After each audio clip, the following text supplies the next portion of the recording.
kuatkan tekad, kuatkan hati. Negeri ini memanggilmu. Bismillahirrahmanirrahim. Assalamualaikum warahmatullahi wabarakatuh.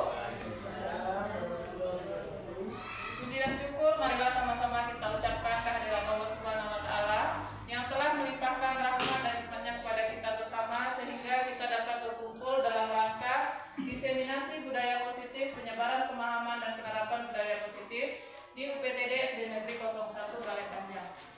Selawat beserta salam tak lupa pula kita kirimkan kepada Nabi besar Muhammad SAW. Semoga dengan seringnya berselawat kita akan mendapatkan syafaat nantinya. Yang sama-sama kita hormati Bapak Kepala UPTD SD Negeri 01 Balai Panjang, teristimewa kepada Bapak Ibu rekan-rekan majelis guru yang telah meluangkan waktunya untuk mengikuti kegiatan diseminasi ini. Sebelum kita memulai acara, saya izinkan saya untuk berpantun sedikit. Agar silaturahmi tidak terputus, apa sambungannya Kira? Pinjam dulu 100. Supaya kegiatan diseminasi budaya positif kita berjalan mulus, saya mohon Bapak dan Ibu mengikutinya dengan fokus. Ya, tepuk tangan dikit dulu. Ya, baiklah Bapak Ibu, perkenalkan.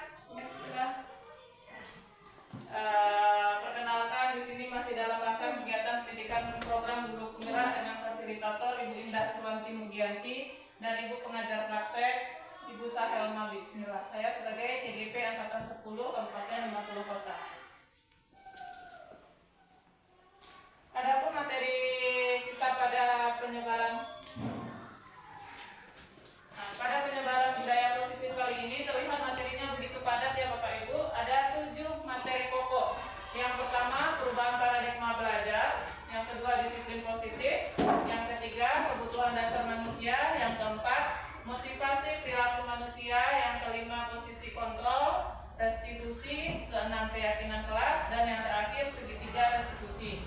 Kita masuk materi pertama yaitu perubahan paradigma belajar. Nah, pada perubahan paradigma belajar ini kita ada mengenal pembelajaran dengan paradigma baru. Pelajaran dengan paradigma baru ini dirancang berdasarkan prinsip pembelajaran berdiferensiasi, sangat sesuai sekali dengan kurikulum merdeka yang sudah kita terapkan sekarang. Sudah 2 tahun dan insya Allah besok kita semua tingkat, semua fase akan menerapkan kurikulum merdeka. Sehingga setiap siswa belajar sesuai dengan kebutuhan dari tahap perkembangannya untuk mewujudkan profil pelajar Pancasila. Nah, jadi yang kita tujukan adalah peserta didik itu dia menjiwai atau bisa mengamalkan 2 elemen-elemen atau dimensi pada profil pelajar Pancasila. Masih ingat Bapak dan Ibu profil pelajar Pancasila? Nah, ini dia sudah kita tampilkan di slide. Profil pelajar Pancasila ini ada 6 dimensinya. Dimensi yang pertama yaitu beriman dan bertakwa kepada Tuhan Yang Maha Esa dan berakhlak mulia. Jadi berakhlak mulia itu bukan terpisah dengan beriman dan bertakwa, dia satu paket, merupakan satu dimensi. Yang kedua, berkebinekaan global, bagaimana kita menghargai perbedaan. Terus yang ketiga ada gotong royong, yang keempat kreatif, 5 bernalar kritis, dan ke-6 mandiri. Inilah yang merupakan cita-cita atau tujuan yang akan kita wujudkan dengan dalam paradigma belajar yang baru. Lanjut Ira. Baik.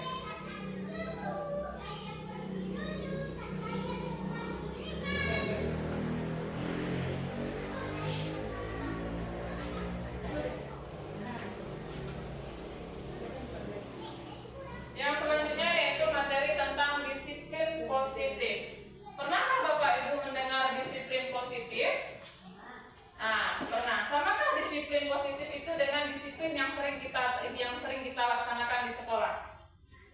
Sama atau tidak Bapak Ibu? Bisa sama, bisa ada yang tidak. Bisa sama, bisa tidak. Nah, sekarang kita lihat. Dalam budaya kita, disiplin itu dimaknai menjadi sesuatu yang dilakukan oleh seseorang kepada orang lain untuk mendapatkan kepatuhan. Kita cenderung menghubungkan kata disiplin dengan ketidaknyamanan. Nah, di sini ketemu nyambungnya kemarin waktu kita pendampingan individu yang Bu Awe. Waktu kita menggali, waktu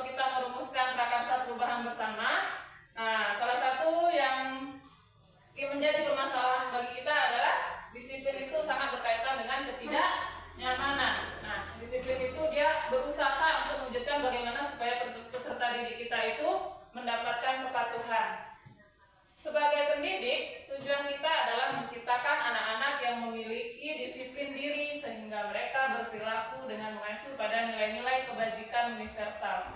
Nilai-nilai kebajikan itu apa yang kita tuju dari setiap sikap dan perilakunya. Dan memiliki motivasi intrinsik, bukan ekstrinsik. Kalau motivasinya intrinsik itu berarti sudah ada dalam dirinya masing-masing.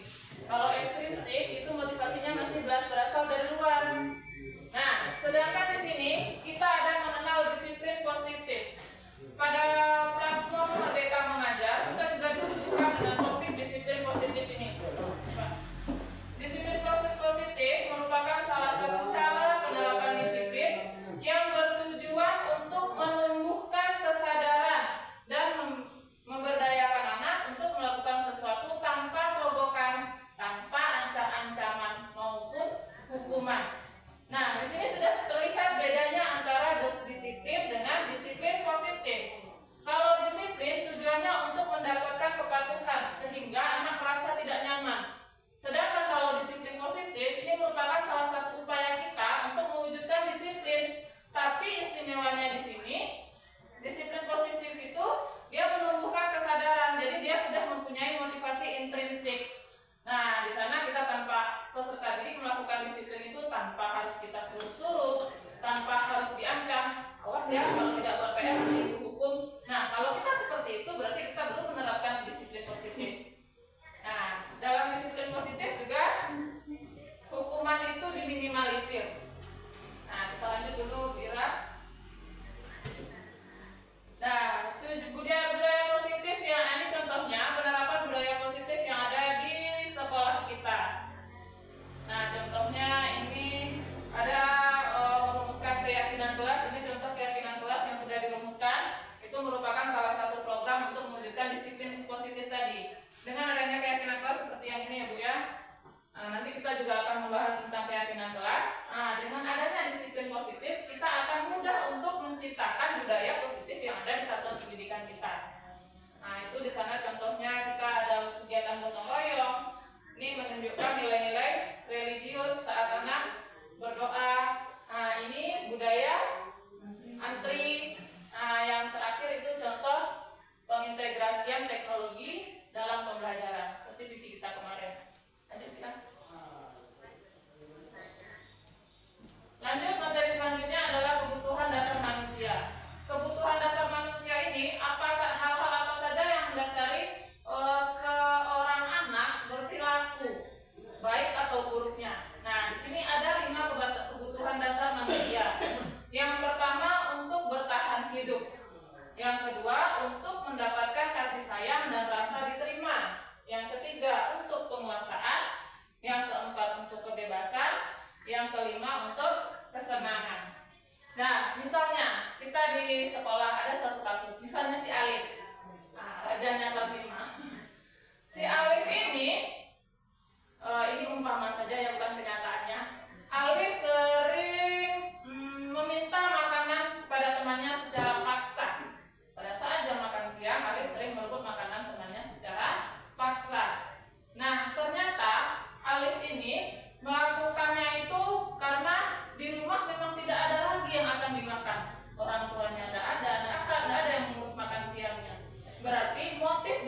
akhirnya Bunda tuh dipanggil sama Bu Ira. Datanglah bundanya ke sekolah menemui Bu Ira, begini begitu. Ternyata kalau di rumah bundanya si Alif ini juga tidak menyiapkan bekal makan siang. Nah, setelah adanya kasus itu, bundanya menjadi tahu bahwa kebutuhan si Alif ini dia harus dibawakan bekal makan siang supaya tidak merebut makanan temannya lagi. Nah, kira-kira apa kebutuhan dasar yang ingin dipenuhi oleh Alif? Kalau alasan Alif seperti itu. Kasih sayang. Nah, dia ingin mendapatkan kasih sayang. Dia ingin mendapatkan kasih sayang dari orang tuanya. Karena selama ini dia mungkin kekurangan kasih sayang, kasih sayang. Nah, terus lagi yang mana lagi yang belum ya? Nah, kebebasan. Nah, kebebasan ini yang bagaimana ya? Kita ganti kasus yang lain. Misalnya, masih Alif juga. Alif mengendarai sepeda motor. Nah, dia merdeka, senang dia melakukan hal itu. Nah, kira-kira? Oh, Radit. Anak murid lagi ya, Bu. Ya, ingin bebas ya, ingin melakukan mengeluarkan ekspresi yang ada di dalam tubuhnya. Ya, berarti dia melakukannya atas dasar ingin kebebasan.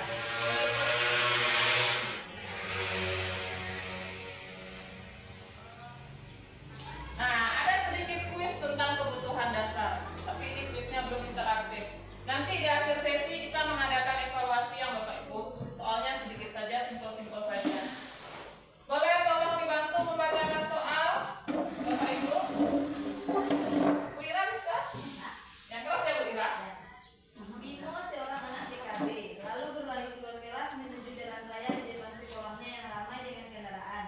Tingkahnya membuat guru, Bu Ani, bingung dan seringkali lari mengejarnya. Ada beberapa kemungkinan jawaban yang diberikan Bimo. Identifikasi kebutuhan yang ingin dipenuhi oleh Bimo jika respon Bimo seperti di kolom sebelah kiri. Aku senang main kejar-kejaran dengan ibu guru, seru. Nah, itu dia kasusnya tadi. Kasus si Bimo, seorang anak TK berlari-lari menuju jalan raya. Nah, kenapa dia melakukan itu? Karena dia senang main kejar-kejaran. Kalau dia lari ke jalan raya, otomatis Kejar guru. dikejar oleh guru. Kenapa dia dikejar sama gurunya? Iya, karena membahayakan Bimo. Nah, dari kasus itu kira-kira motivasi Bimo ini yang mana, Bapak Ibu?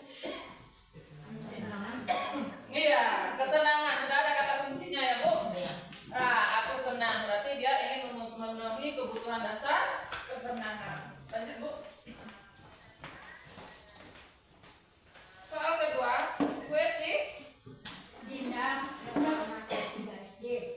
Begitu tiba di rumah sepulang dari sekolah, menangis dan mengadu pada ibunya bahwa dia benci pada Ibu Rani, gurunya. Menurut Anda, kebutuhan apa yang berusaha dipenuhi oleh Dinda jika jawabannya seperti ini? Ibu guru bilang, aku tidak boleh bersenandung sewaktu mengerjakan tugas. Katanya kelas harus tenang, tidak ada salah. Kan gak seru jadinya. Nah, ini lagi kasus yang berbeda dari tadi. Ternyata dia mengadu kepada orang tuanya karena mendapat teguran dari Ibu Rani, ibu gurunya. Dan dia menyatakan bahwa dia tidak boleh bersenandung waktu mengerjakan tugas. Kalau kita jadi Bu Rani, apakah kita mengizinkan Dinda untuk bersenandung dalam kelas ketika kita mengajar? Enggak, tapi si Rani ini, si Dinda ini tergantung situasi ya, Bu. Ya. Nah, tapi Kalau kalau dia lagi mengerjakan tugas itu semuanya asik, dia bersenandung itu tidak masalah. masalah. Tapi itu lagi kita menerapkan pelajaran, mari arahan, dia bersenandung. Masalah besar sama kita ya, Bu. Masalah bisa menghilangkan konsentrasi dan fokus kita ya, Bu. Nah, kalau misalnya alasan Dinda seperti ini, aku tidak boleh bersenandung sewaktu mengerjakan tugas. Katanya keras harus tenang. Kira-kira apa kebutuhan dasar yang ingin dipenuhi Dinda? Kebebasan. Dia ingin mengekspresikan diri bahwa dia itu suka bersenandung. Dia pengen seluruh dunia tahu bahwa dia suka bersenandung. Ya, cepat sekali, Bu. Kita lanjut. Satu lagi kayaknya. Tahun ini Dimas genap berusia 17 tahun. Ia senang sekali ketika ayahnya mulai mengajarkan cara menyetir mobil. Setiap akhir pekan, ia berlatih menyetir. Ia terlihat senang sekali berlatih, sampai akhirnya ia bisa menyetir mobil dengan baik dan lancar.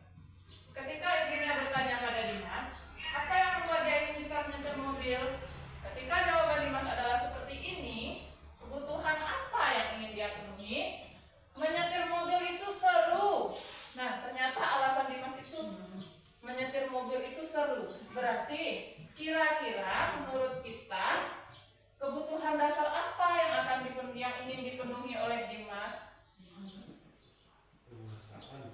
Penguasaan. Kok ada alasannya loh Pak? Dia bisa menguasai mobil. Dia bisa menguasai mobil, dia bisa nyetir mobil, bawa mobilnya kemana-mana. Bapak Ibu yang lain bagaimana? Apakah ada kesenangan? Ada yang kesenangan. Nah, di sini kita terdapat perbedaan pendapat, ada perbedaan pendapat. Nah, bisa kita analisis di sini. Kalau kita memilih penguasaan, kan apakah dia berkuasa atas mobil itu? Ya. Kalau dari ilustrasi ini, Setelah dia berhasil menyetir mobil, dia menguasainya. Tapi kalau yang memilih kesenangan, itu dia bertopi kepada kata seru, kata kunci seru tadi. Menyetir mobil itu kata seru. kuncinya Nah, belum kurang terlihat ya Pak ya. terlihat. Itu motifnya adalah penguasaan. Ya, kembali Bu Ira, materi utama.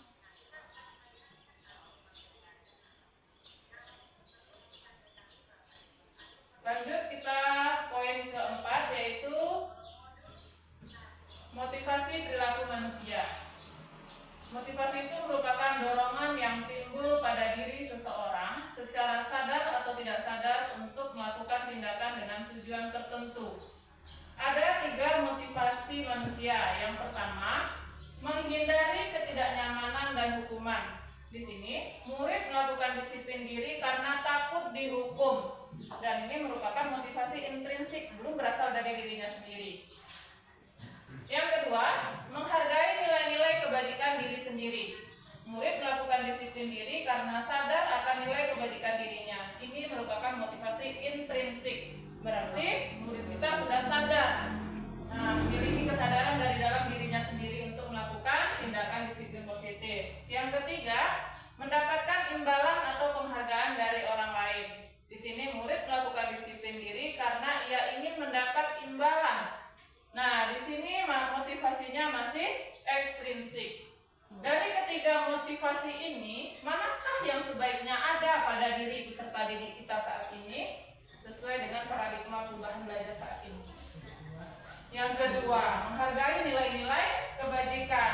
Nah, ini merupakan motivasi tertinggi tingkat dewanya karena motivasinya itu sudah intrinsik, sudah berada pada diri peserta didik kita. Kalau yang 2 ini masih ekstrinsik. Nah, seperti itu. Murid melakukan disiplin karena takut dihukum. Nah, misalnya kita menerapkan budaya positif untuk mengontrol sholat subuh anak kita ya Bapak Ibu. Nah, mungkin saja terkadang kita memberikan hukuman cabut rumput, mencabut rumput, membersihkan WC. Nah, keesokan harinya persentase peserta didik kita yang sholat subuh sudah semakin bertambah. Kenapa? Karena mereka takut bersihkan WC, takut cabut rumput dengan berbagai macam alasan. Nah, ini juga misalnya peserta didik kita menyapu kelas pada saat jam istirahat. Ternyata dia melakukan kenapa? Supaya dipuji sama ibu guru, bukan atas dasar karena dia memang cinta kebersihan. Kalau seperti itu berarti dia motivasinya masih ekstrinsik.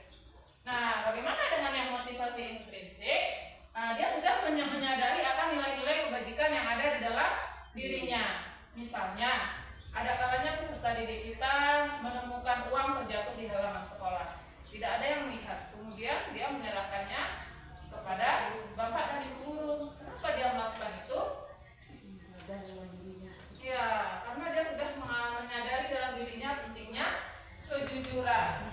Sudah tahu dia apa dampaknya, apa akibatnya, apa manfaatnya. Dia sudah mengerti, paham akan hal itu. Nah, kita berharap semua peserta didik kita ini mempunyai motivasi intrinsik. Lanjut, Bu Ira.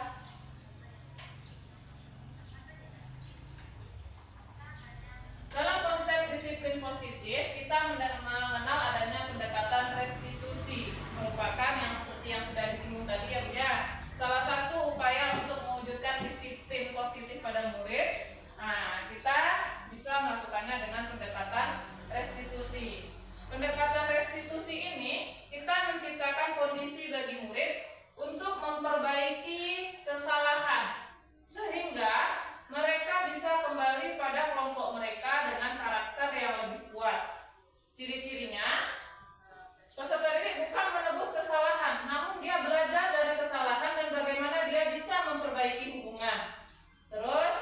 memberikan tawaran, bukan paksaan kepada peserta didik kita. Kita menuntun, melihat ke dalam diri. Selanjutnya, kita mencari kebutuhan dasar. Nah, kebutuhan dasar tadi kita menggali alasan apa yang menyebabkan dia melakukan suatu perilaku atau tindakan. Kita mencari kebutuhan dasar yang mendasari tindakan. Fokusnya pada karakter, bukan tindakan menguatkan, dan fokus pada solusi. Nah, pada restitusi ini yang ingin kita bentuk itu adalah motivasi intrinsik dari peserta didik. Kalau kita tadi mengenal adanya motivasi ekstrinsik dan motivasi intrinsik. Dengan menerapkan segitiga restitusi nanti prakteknya, nah kita berharap peserta didik kita itu lambat laun akan mempunyai motivasi intrinsik. Mereka akan belajar bertanggung jawab terhadap dirinya, belajar bertanggung jawab atas perbuatan yang sudah mereka lakukan. Dia juga belajar untuk menemukan solusi dari permasalahannya. Jadi tidak kita yang menyuguhkan kalau permasalahannya ini kita harus begini, kalau menurut permasalahannya itu kita harus begitu. Solusinya itu kita hanya membimbing, menuntun peserta didik kita untuk menemukan solusinya. Lanjut, Bu. Nah, dalam disiplin positif kita mengenal adanya hukuman, konsekuensi, dan restitusi. Hukuman ini seperti yang kita curhatkan kemarin waktu PI. Hukuman itu sifatnya menyakitkan. Kenapa menyakitkan? Pernah kita mendengar kasus anak terlambat kita suruh keliling lapangan bola 7 keliling. Apakah itu menyenangkan bagi peserta didik kita? Nah, tidak. Terus lagi, tidak nyaman. Hukuman itu menimbulkan ketidaknyamanan bagi peserta didik kita. Murid bisa merasa takut, terasa menyiksa. Dia disiksa dengan hukuman. Murid menyembunyikan kesalahan. Nah, karena dia takut, dia menutupi kesalahannya dengan kebohongan. Dan akan berlanjut seperti itu. Kebohongan yang satu ditutupi dengan kebohongan selanjutnya, dan seterusnya. Murid menjadi tidak ramah. Kalau kita menerapkan hukuman ini, berarti konsep disiplin kita masih pada identitas gagal. Kalau pada hukuman itu datangnya dari kita. Kalau pada satuan pendidikan, guru yang memberikan hukuman tanpa adanya kesepakatan dengan peserta didik. Nah, dalam konsep disiplin kita juga mengenal adanya konsekuensi, naik satu level di atas hukuman. Pengangkatan ini sifatnya jangka pendek, perlukan monitoring, kita harus memantaunya secara berkelanjutan, stimulus respon, ada penyebab dan apa bagaimana hasilnya. Murid menjadi menghormati peraturan. Terus kehilangan waktu untuk merenungi kesalahan.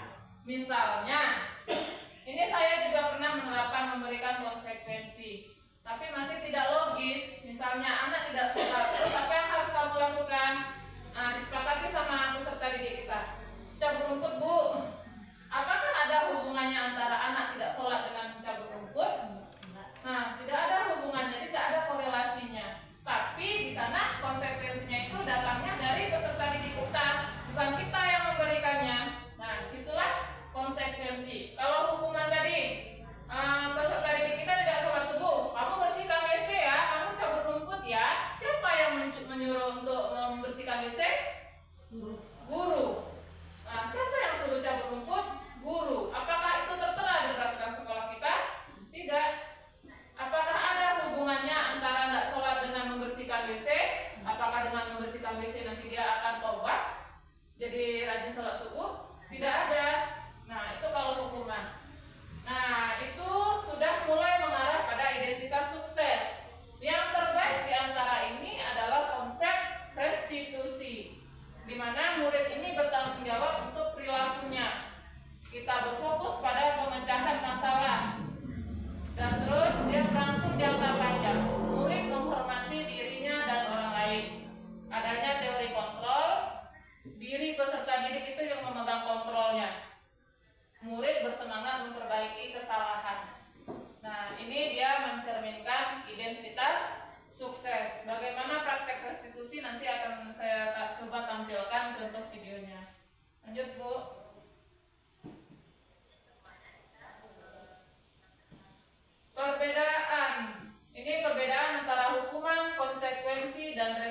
restitusi. Kasusnya, siswa berkelahi dengan teman lainnya. Ini sangat sering kita temui dalam kehidupan sehari-hari ya Bu. Kalau hukuman, guru menghukum siswa tersebut membersihkan kamar mandi salah satunya. Guru marah dan siswa menjadi takut. Pernahkah kita melakukan ini? Pernah. Sama-sama pernah. Bu ini juga Bu. Yang kedua, konsekuensi. Siswa yang berkelahi dengan teman tadi, yang biang masalahnya tadi, guru memberikan konsekuensi kepada siswa untuk menulis perjanjian tidak akan mengulangi perbuatannya yang berkelahi tadi. Buat di buku catatan sebanyak 33 kali. Seperti zikir ya Bu ini. Saya tidak akan berkelahi dengan Raffi. Saya tidak akan berkelahi dengan Raffi. Nah, kalau seperti itu tahapnya mana? Konsekuensi, sanksi atau konsekuensi. Nah, di sini guru tegas dan siswa menghormati. Kalau tadi hukuman membuat siswa menjadi takut. Nah, kalau pada konsep yang restitusi, itu yang mencerminkan identitas sukses tadi, guru menanyakan keyakinan kelas atau dirinya yang membantu siswa menyelesaikan masalahnya. Guru terbuka dan siswa menghormati dirinya dan orang lain. Nah, ini berbagi sedikit pengalaman ya Bu tentang keyakinan kelas. Ternyata kalau misalnya pada awal kurikulum Merdeka, kita dulu kan ada pelatihan yang bergabung ya Pak. Nah, khusus sekolah penyelenggara IKM level 2. Pada pelatihan yang kita dapatkan, pada awal tahun ajaran kita harus membuat kesepakatan kelas. Ternyata, di sana juga sudah saya buat kesepakatan kelas. Ternyata setelah mempelajari modul di PNM dan mengikuti program pendidikan guru penggerak, yang dibuat itu bukan kesepakatan kelas, tapi keyakinan kelas. Makanya saya ubah jadi keyakinan kelas. Tidak ada kata terlambat walaupun sudah sampai di ujung. Lumayan sangat bermanfaat menurut saya. Nah, di sini keyakinan kelas yang sudah kami susun dan sepakati bersama dan ditandatangani oleh peserta didik kelas 4 hanya 4 poin saja. Yang pertama, menjaga kebersihan dan keamanan, bersikap disiplin dan tanggung jawab, saling menghormati dan menyayangi, membiasakan 4 kata ajaib, tolong, terima kasih, maaf, dan permisi. Kenapa kami bisa merumuskan ini? Pertamanya membuat aturan dulu Bu, aturan apa saja yang ingin disepakati bersama siswa. Kita sudah pendapat bersama-sama, peserta didik menempelkan keinginannya, ingin kelas yang bagaimana, ditempelkan pada kertas post-it di depan. Kemudian yang sama nilai-nilai kebajikan yang dituju, misalnya tidak boleh berkelahi. Ada peserta didik yang buat seperti itu.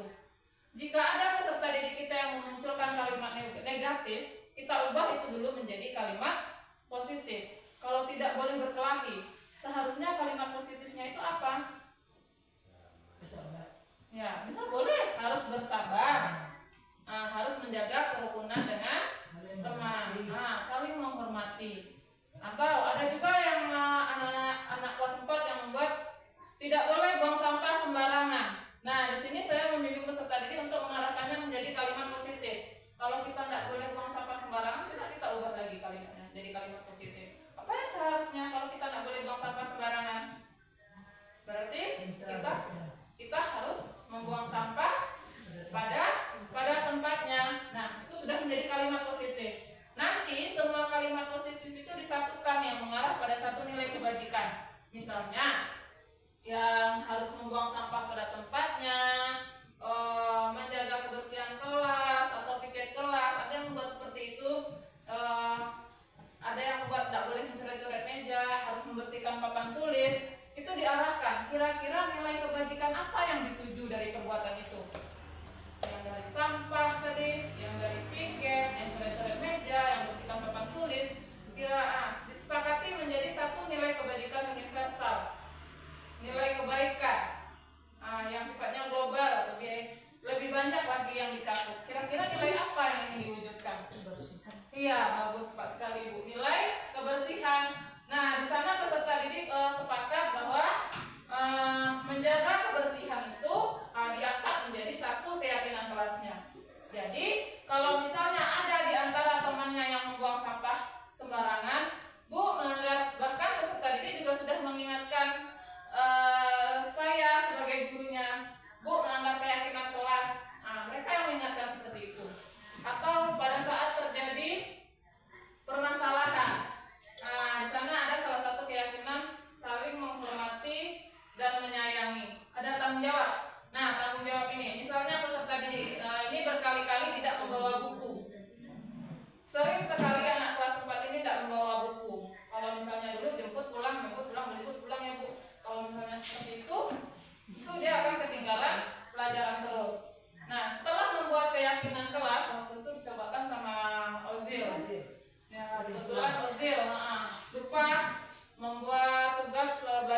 rumah.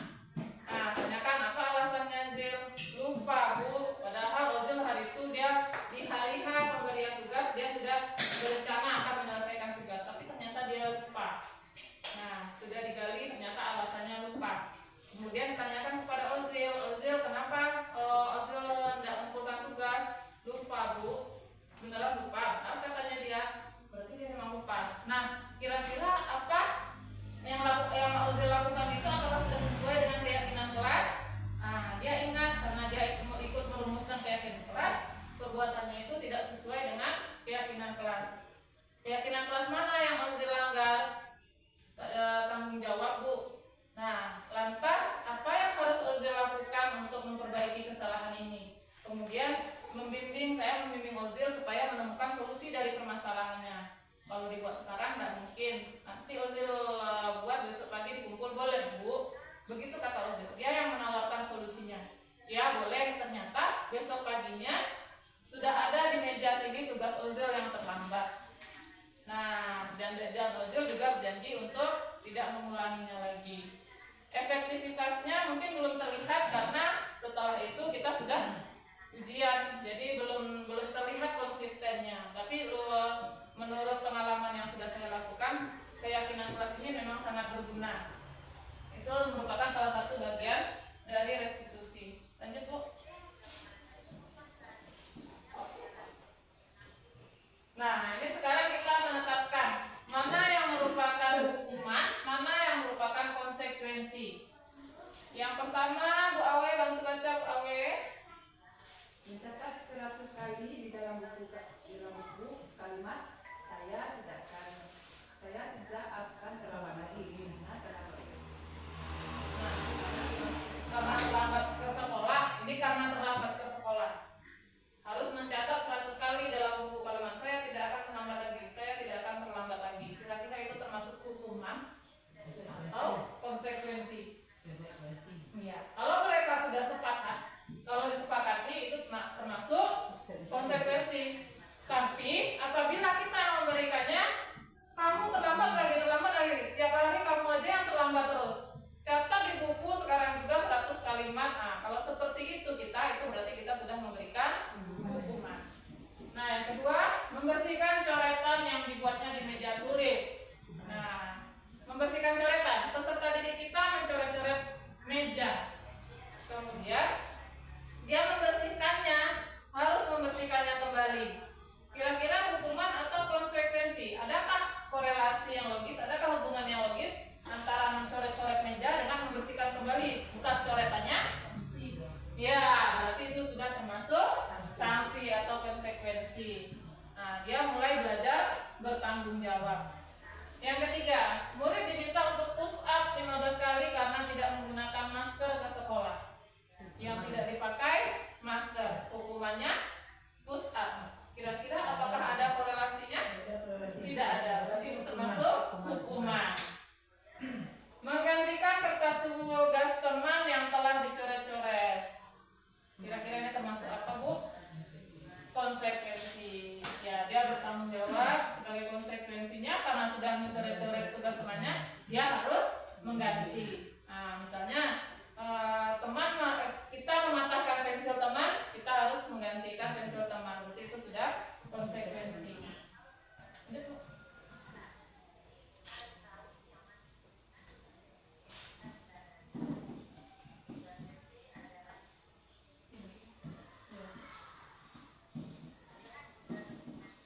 Nah, 5 posisi kontrol pada restitusi.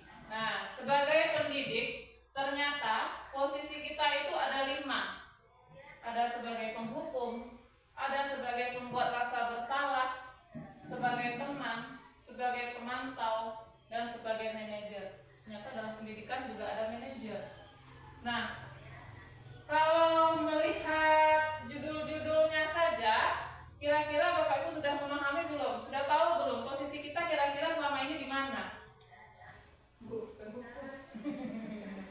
Penghukum tidak perlu dijawab dalam hati saja. Nah, terkadang kita sudah pernah berada pada posisi ini semuanya. Cuma yang posisi pada restitusi lengkap itu belum. Tapi kalau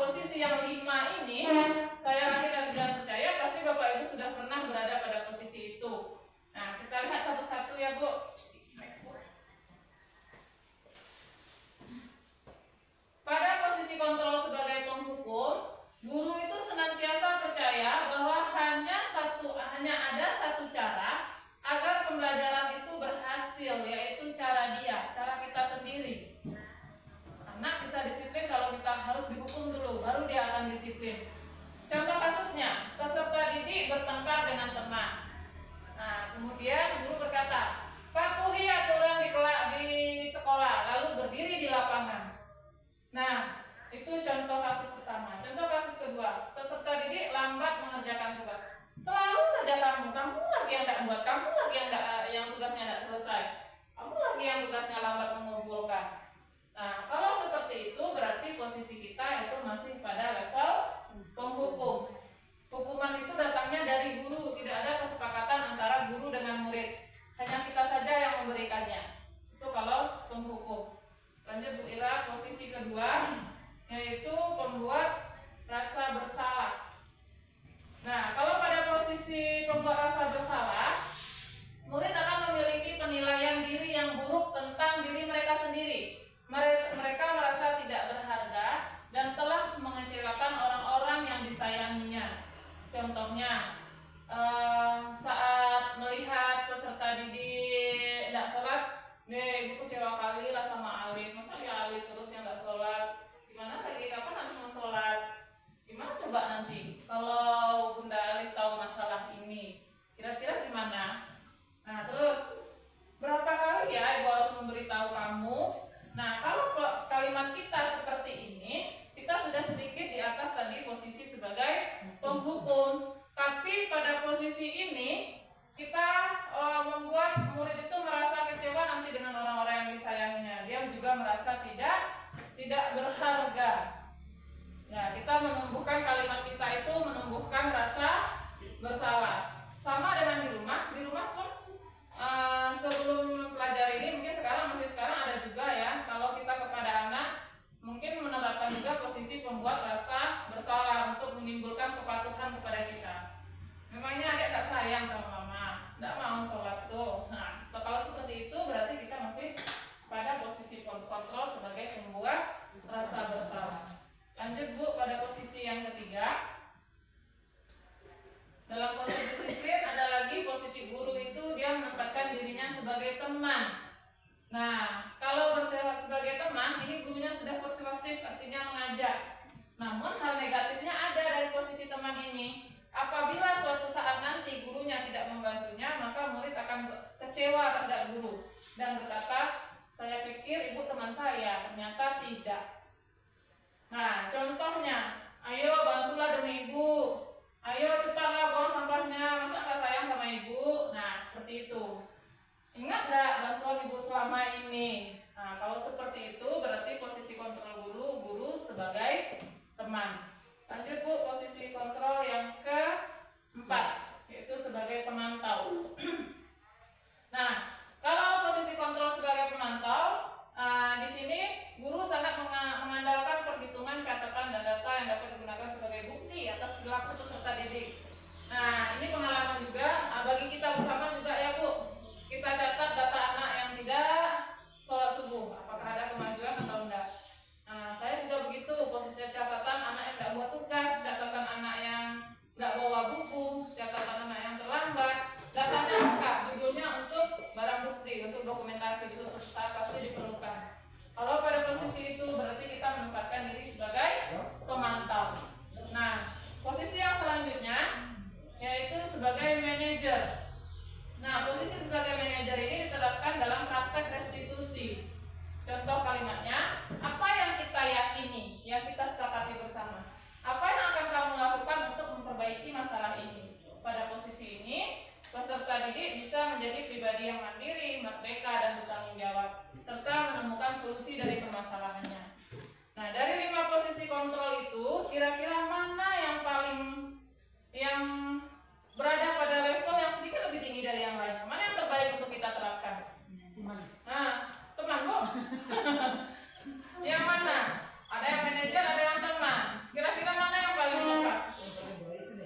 Ya, yang paling baik adalah manajer. Ini nanti akan terlihat prakteknya pada segitiga restitusi. Karena di sini peserta didik kita paham akan nilai-nilai kebajikan yang diyakininya dan dia bisa mencari solusi dari permasalahannya tanpa terpaksa, tanpa motivasi intrinsik. Motivasinya sudah berasal dari dalam dirinya. Lanjut Bu. Materi selanjutnya itu tentang keyakinan kelas. Nah, mengapa keyakinan kelas? Mengapa tidak peraturan kelas saja? Nah, pernah kita mendapatkan ini, mendapat pertanyaan ini. Kenapa kita memiliki peraturan tentang penggunaan helm pada saat mengendarai kendaraan roda 2 atau motor? Kira-kira kan ada peraturan lalu lintas wajib menggunakan helm. Kalau kita berkendara roda 2 mau di jalan raya ataupun tidak, kita harus menggunakan helm. Kira-kira nilai kebajikan apa yang dituju dari penggunaan helm itu? Keselamatan. Ya, keselamatan. Apakah ada nilai kebajikan yang lain? Keamanan bisa mematuhi peraturan. Karena diwajibkan. Berarti kalau karena diwajibkan, berarti motivasi kita masih ekstrinsik, belum intrinsik. Karena terpaksa ya Bu, masih disiplin yang memaksa, masih konsep kita yang kemarin.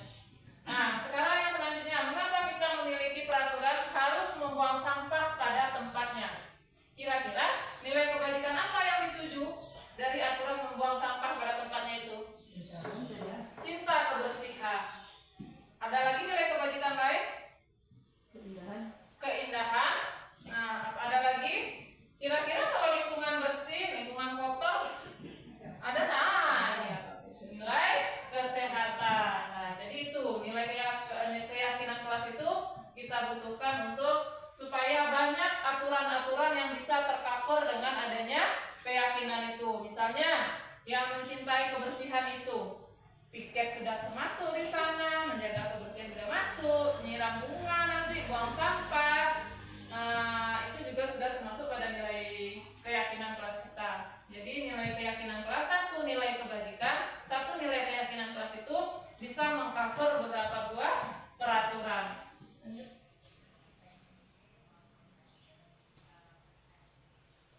Nah, ini contoh dokumentasi kegiatan pembuatan keyakinan kelas bersama siswa kelas 4. Diawali dengan ini, peserta didik menyampaikan pendapatnya secara lisan dan tertulis tentang peraturan apa yang mereka inginkan, kondisi ideal seperti apa yang mereka harapkan dari kelas mereka. Kemudian dirumuskan menjadi satu kesepakatan sampai menjadi keyakinan. Nah, di sini pada tahap akhirnya nanti peserta didik menandatangani di sini. Menandatangani kesepakatan yang sudah mereka yakini bersama-sama. Adanya mereka sudah menyetujui dan mengetahui akan adanya keyakinan kelas itu. Bu. Yang terakhir yaitu praktek segitiga restitusi. Nah, ini dia yang restitusi itu. Yang posisi guru sebagai di sini, posisi guru sebagai manajer. Dalam segitiga restitusi ada 3 tahapannya. Yang pertama, tahapan pertama menstabilkan identitas. Yang kedua, validasi tindakan yang salah. Yang ketiga, menanyakan keyakinan kelas. Pada saat tahap menstabilkan identitas, nah kita akan melakukan hal yang terbaik yang kita bisa kita lakukan. Nah, di sini dapat berupa kalimat kita meredam dulu. Kita ciptakan misalnya anak bermasalah, kita ciptakan dulu suasana yang nyaman bagi peserta didik kita. Kemudian kita yakinkan dengan cara misalnya memberikan kalimat positif, penguatan. Ibu yakin dan percaya setiap orang itu pasti berbuat kesalahan. Supaya dia tidak down dulu, tidak drop dulu, kita bangkitkan dia dulu. Semua manusia pasti pernah berbuat salah. Ibu juga. Nah, itu berarti kita pada tahap menstabilkan identitas. Kemudian pada tahap validasi tindakan yang salah, semua perilaku memiliki alasan. Berarti di sini kita menanyakan apa alasannya melakukan perbuatan itu dan menanyakan keyakinannya. Yang terakhir menanyakan keyakinan. Keyakinan apakah perbuatannya itu sudah sesuai dengan keyakinan kelas kita atau belum. Kemudian kita bimbing, kita arahkan peserta didik itu untuk menemukan solusi yang bertanggung jawab. Contoh praktek segitiga restitusi next, Bu.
Oh, kita apa ya Bu? Sekarang untuk mengetahui sejauh mana pemahaman Bapak Ibu tentang budaya positif, disiplin positif kita tadi, kita mencoba melakukan evaluasi melalui Kahoot. Silakan Bapak Ibu buka di Google-nya, join Kahoot.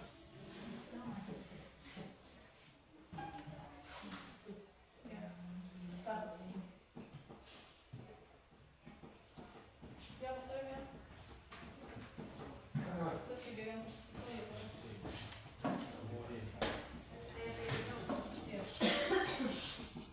Di Google Bu, join Kahoot.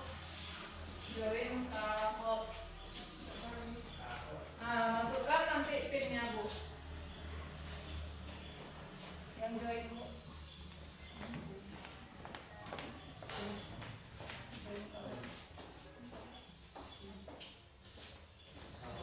Ya Pak, Kahoot punya 2. Join Pak.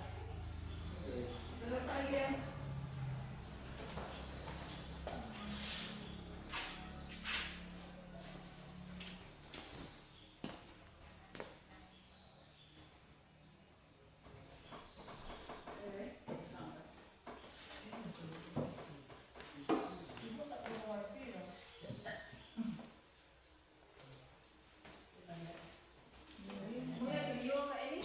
Video ya, yang khusus kamu tadi ya. Ini.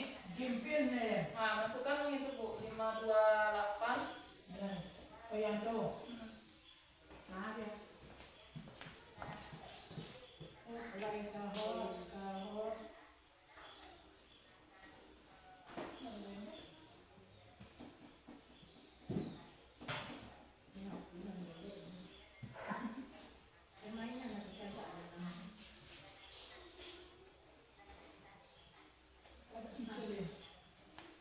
Nah, itu enggak. Masuk aja.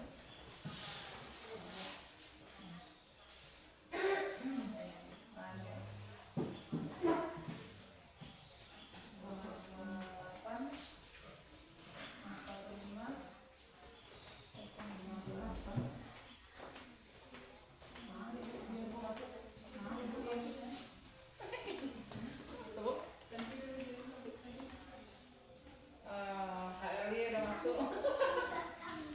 HLI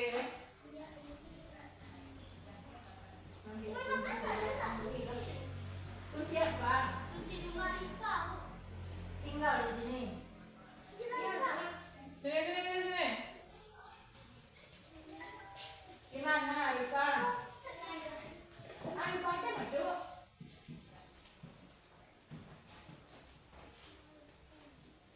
Lima, 28, 45, 09.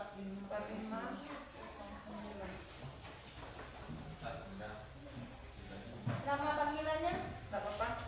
Boleh nama sekarang itu lah, nama panjang boleh, nama pendek juga boleh. Sama siapa? Sama Ibu.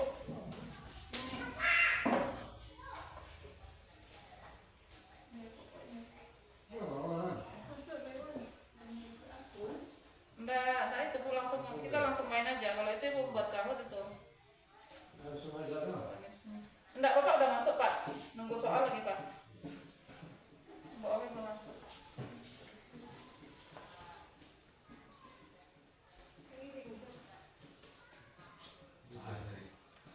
Join kamu Pak.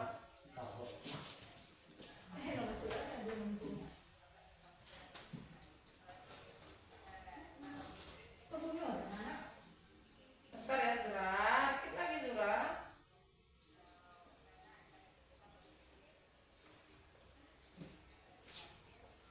Suaranya bisa terasa kira?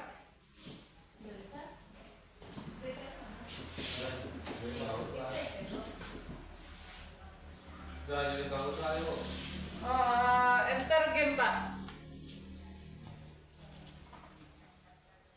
Play Kahoot.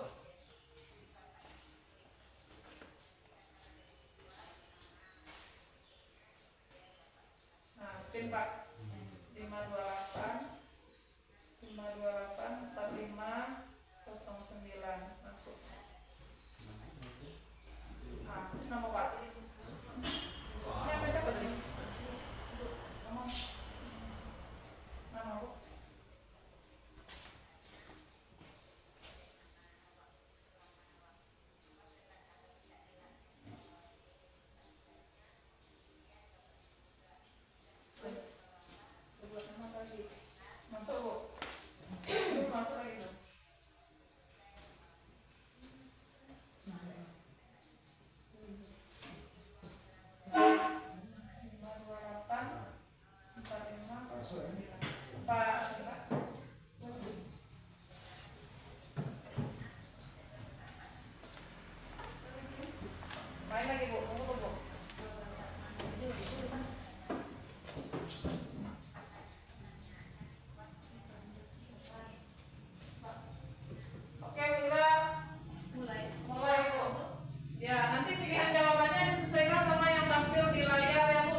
jawabannya pada layar Bapak Ibu.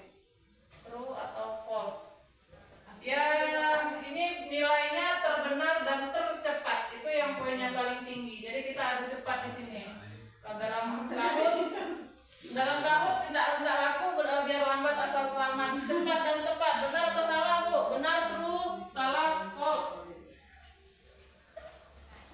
Ya, 8 orang menjawab benar. Berarti semuanya sudah sangat paham. Tepuk tangan untuk kita semua.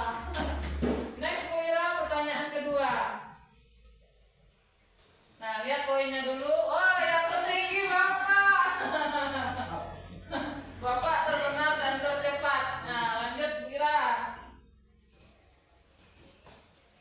Ya, ini kuis berarti kita memilih. Disiplin positif merupakan salah satu cara penerapan disiplin yang bertujuan untuk mendapatkan penghargaan, menghindari hukuman, menumbuhkan kesadaran, mematuhi peraturan. Ayo Bu, pilih, sesuaikan aja warnanya. Mendapatkan penghargaan, menghindari hukuman, menumbuhkan kesadaran. Ya, 6 orang menjawab benar. Siapa ini? Cek. Benar.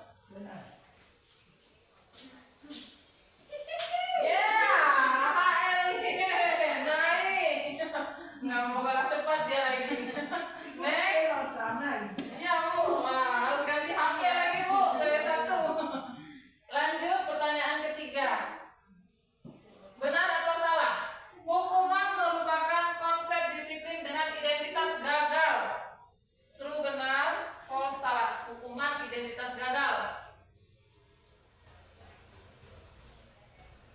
Ah, 50-50. Hukuman itu identitas gagal atau identitas sukses? Identitas gagal. Yang identitas suksesnya yang mana, Bu? Kamu apa, lah?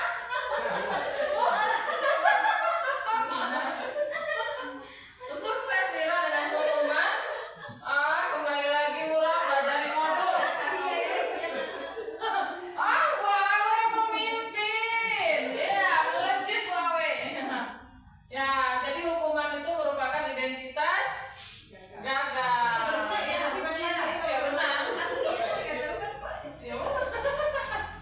Ya, Bu Ira, efektius.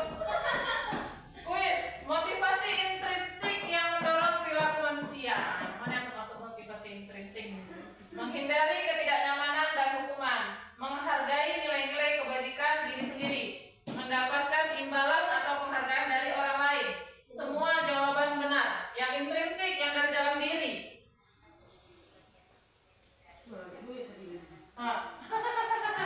Benar, Bu Nismi? Ada 2 yang dijawab semua jawaban benar. Menghindari ketidaknyamanan ini motivasi apa? Bapak Ibu? Ekstrinsik. Mendapatkan imbalan dari orang lain juga ekstrinsik. Masih dari orang. Apakah berubah? Wow, masih memimpin Bu Awe. Lanjut. Benar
akan prosesnya, tahapnya.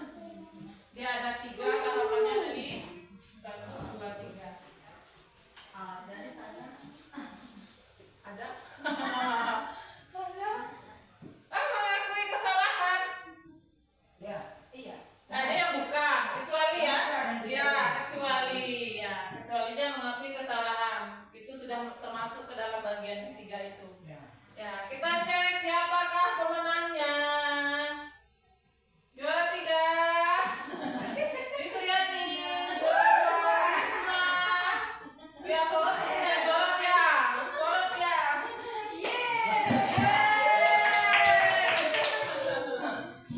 Naik video. Iya, Pia. Mata dia satu. Masuk.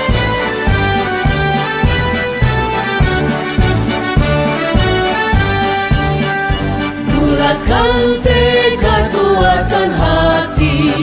Negeri ini memanggilmu kawan.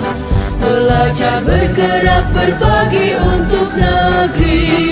Guru penggerak majukan pendidikan.